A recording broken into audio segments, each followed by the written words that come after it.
Un, 2, 1, 2. François Bon, les carnets. Alors, il n'y a pas d'autre ambition ici que de faire le registre, si possible au jour le jour, de quoi? Oh, comme tu travailles. Bah non, c'est justement, je travaille pas. Je lis.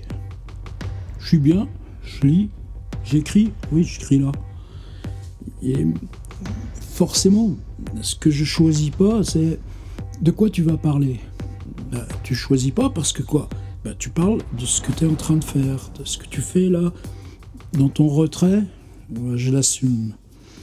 Alors, dans les mois à venir, on va pas mal parler de Baudelaire. C'est comme ça va m'occuper. Il y aura Rabelais pour l'extérieur et Baudelaire là pour l'intérieur. Puis à la frontière, bah, essaye d'y être, tiens, donc à la frontière. Et là, en rangeant, farfouillant, il se passe des choses là dans mon organisation de bibliothèque, je vous raconterai. Et ces bouquins qui me sont ressortis. Et alors, il y en a un qui est très usé, Esthétique d'Adorno. En plus, depuis, ça a été réédité avec pas mal de corrections de traduction. Ça, c'est la version Klinck-Sick. Et pour moi, c'est 1980. Et même précisément, tu vois, je le marquais au stylo plume à l'époque. François Bon, novembre 80. Quoi ça sert de marquer son nom dans ses livres? C'est comme ça. Puis je soulignais encore des petits passages, ça je supporte pas. Puis il y avait ce truc très marrant que Klinck-Sick avait mis. Introduction première, c'est-à-dire paralipomène, ça pour moi ça a compté. C'est-à-dire des fragments qu'Adorno avait fait à sa théorie avant de la rédiger. Et finalement, les fragments, c'est plus vivant que le livre lui-même. C'est-à-dire que j'ai beaucoup de mal à relire l'esthétique d'Adorno. Je crois que... Qu'est-ce qui faisait la tension de cette lecture? La difficulté de comprendre. Une fois que tu as la clé pour comprendre, bon, bah, tu vois comment il travaille sur Beckett, sur Proust et tout ça, mais bon, ça a pris de l'âge, disons. Alors que ces fragments, là, on voit le travail, on voit se coltiner la matière qui résiste, et celui-là, je le relis encore. Et puis j'en avais un autre, la même collection Klinck-Sick, esthétique. Tu te rends compte? Des livres où tu réfléchis sur l'art de littérature. Pas seulement. Edgar Poe et l'art d'inventer. Alors le livre est paru en 1943. Là, je ne mettais plus mon nom, mais il y a le prix en francs français de l'époque. 148 francs. Tu vois, c'était pas donné, si tu te rappelles ce que c'était qu'un billet de 100 balles en 1983, encore 17 ans avant l'euro. Et c'est juste, moi, l'étonnement, c'est qu'il me reste tellement peu de choses, de traces de chaque époque. Alors, tu as des petits objets qui restent. Tu vis là dans un musée des objets. J'essaye de me forcer à nettoyer, mais je sais bien que je nettoierai jamais, par exemple, ça.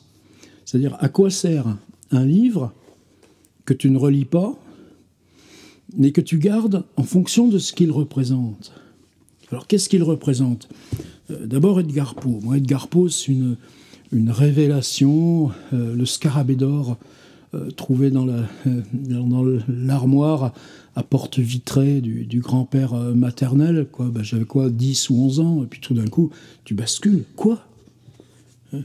On explore le cerveau avec la littérature, ou du moins, tu ne peux pas interpréter le réel le plus quotidien si tu ne fais pas le crochet par le retour arrière dans le fond du cerveau.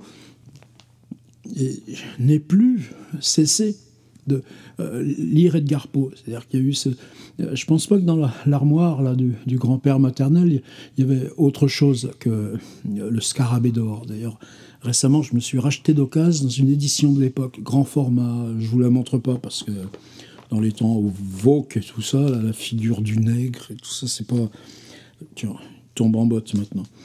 Et plus tard, par contre, le nom Edgar Poe étant resté en poche, alors probablement à Civray, probablement au temps du collège aussi, il y avait une petite librairie papeterie qui s'appelait Bailey, là, sur la place. Edgar Poe, Histoires extraordinaires. Et un autre, Edgar Poe, Nouvelles histoires extraordinaires. J'ai lu ça comme un poison. C'était mon livre à moi tout seul. Puis ensuite, bah, tu oublies. C'est pas que tu oublies, c'est là, mais bon, c'est parti loin en arrière. Je me souviens, c'était un hébergement de hasard, vraiment des trucs de copains. Se trouver, bon, je sais la ville, Laval en Mayenne, un endroit où je ne saurais pas retrouver. Même pas trace des gens, ni rien, c'est juste là, un hébergement d'une nuit.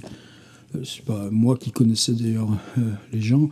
Et puis là, tombé sur là, les livres qui traînaient dans cette pièce. Pléiade, Edgar Poe. Quoi? Edgar Poe, c'était tout ça. Et Edgar Poe tenait dans un... Et je l'ai ouvert, commencé à en relire. Évidemment, c'est tous ces trucs de 10 ans plus tôt qui remontaient. À l'époque, là, dans mon sac à dos, j'avais le manuscrit de sortie d'usine. C'était loin encore, c'était à plus d'1 an de la publication. Mais c'était une foudre, ce serait exagéré. Mais je me souviens bien, dans ce même voyage avec des copains, c'était Lannion, en Bretagne. Et puis il y a une petite librairie, je rentre, et je vois le Pléiade d'Edgar Poe. C'est pas que j'avais des sous. Hein. Enfin, je me suis acheté le Pléiade d'Edgar Poe, et c'est ce même Pléiade d'Edgar Poe que j'ai toujours. Lu, relu, 1000 fois relu, refait la couverture avec du plastique transparent. Et puis 1983, Edgar Poe et l'art d'inventer. Alors j'ai regardé Evelyne Pinto, une universitaire, Croisé-Bourdieu par exemple, née en 1935, elle a disparu en 2015. Donc on peut parler, j'ai jamais été en rapport avec elle. Et c'est juste ça pour moi qui était le journal d'aujourd'hui. On ne va pas tout faire dans chaque journal, c'est ça qui est étrange. Tu parles d'une petite chose, et puis ça suffit. Alors, est-ce que j'ai tenté de le relire, ce livre? Oui, régulièrement, sinon je ne l'aurais pas lu. Est-ce que chaque fois, il ne m'est pas tombé des mains au bout d'une page? Je confirme. Ce matin encore, même avec bonne volonté. Pourquoi?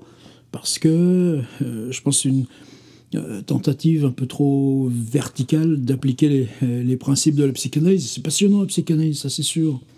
Et à la même époque que je lisais Edgar Poe, je me suis passionné aussi brièvement pour ça. Mais c'est les sous-titres.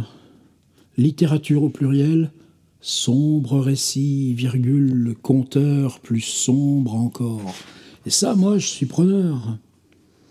Alors, en quoi un tel livre pouvait contribuer à structurer dans la tête ce qu'est la masse, là, avec Eureka, avec Arthur Gordon Pym, et question des traductions. Alors elle, table des matières, introduction, le matériau encyclopédique et le principe du classement par cycle, la carrière d'un journaliste dominé.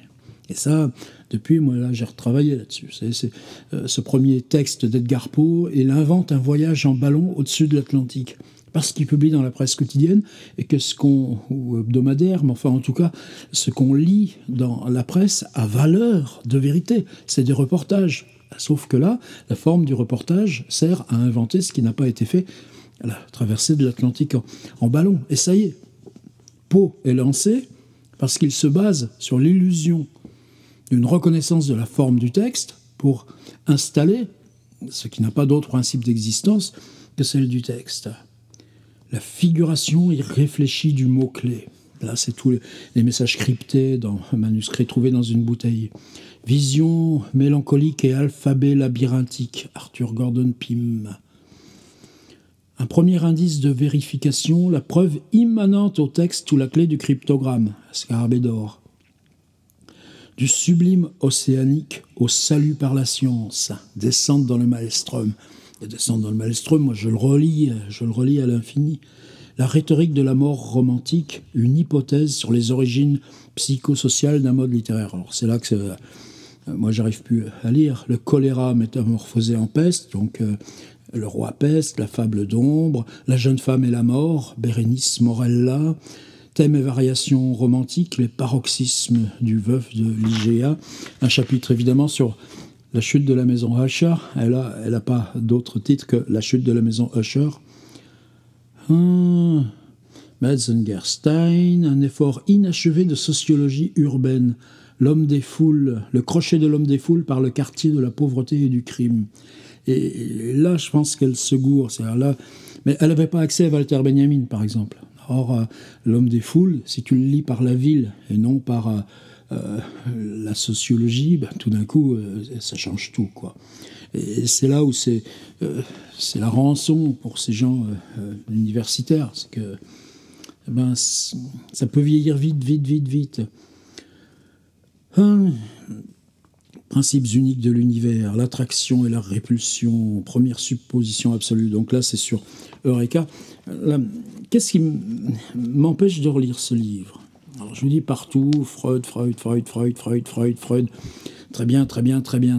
Mais c'est dire, je vous explique. Alors que moi, j'ai pas besoin qu'on m'explique. J'ai besoin qu'on m'ouvre à la question, à l'énigme. Mais bon, j'arrête sur le livre. Moi, ce qui m'intéresse juste là dans le journal, c'est, tu vois le titre, Edgar Poe et l'art d'inventer.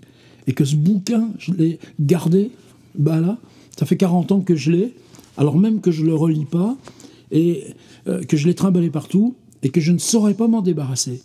Et je crois que ça, pour moi, c'était la bascule, et ce que je dois à cette dame. L'art d'inventer, il y avait aussi Gianni Rodari, etc. Il n'y avait pas la bibliothèque d'invention qu'on a maintenant. Puis, par exemple, ça prouve aussi que Espèce d'espace, par exemple, je n'avais pas encore accès. Par contre, l'enracinement Baudelaire-Poe, et comment on n'en sort pas. Ça, pour moi, c'est lié aussi à ce titre.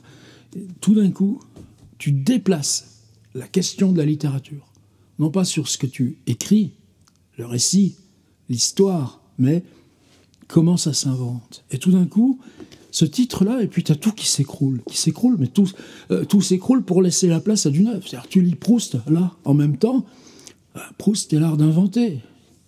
Tu lis Faulkner est l'art d'inventer. Et je crois que là, aujourd'hui, 40 ans après, toi, moi, je suis rendu là. Par exemple, j'écris chaque semaine une proposition d'écriture. C'est un protocole d'invention. Tout d'un coup, l'art d'inventer est devenu comme une espèce de corpus principal. Bon, je ne veux pas surtout ramener à moi parce que ça irait pas, mais comment tu remplaces? Ça peut valoir pour les autres disciplines. Le film, donc, quand on lit les 2 tomes de Deleuze, à image-mouvement, image-temps. Mais pour nous, en littérature, comment cette question-là, sur la recherche de forme, l'art d'inventer, comment entrer dans le risque de ce qui n'a pas encore été mis en forme dans cette relation du réel au langage dans laquelle toi, tu deviens acteur, avec tes limites, avec ton arbitraire. Et c'est ça l'art d'inventer. C'est-à-dire comment tu es traversé par ton art d'inventer qui ne participe pas d'une intention, mais d'un contexte qui est rejoué en avant et de ta capacité à le rejouer en avant et faire en sorte que tes limites et ton arbitraire soient explosés même, là, par ce processus de confrontation. Réel langage avec forme qui surgit là. Ça, c'est l'art d'inventer. Et tu vois, ça me pose toujours question. Alors, là encore, ce matin, alors, même tu retombes sur des petites citations d'Edgar Poe, donc tu vois, c'est encore d'autres questions, ça.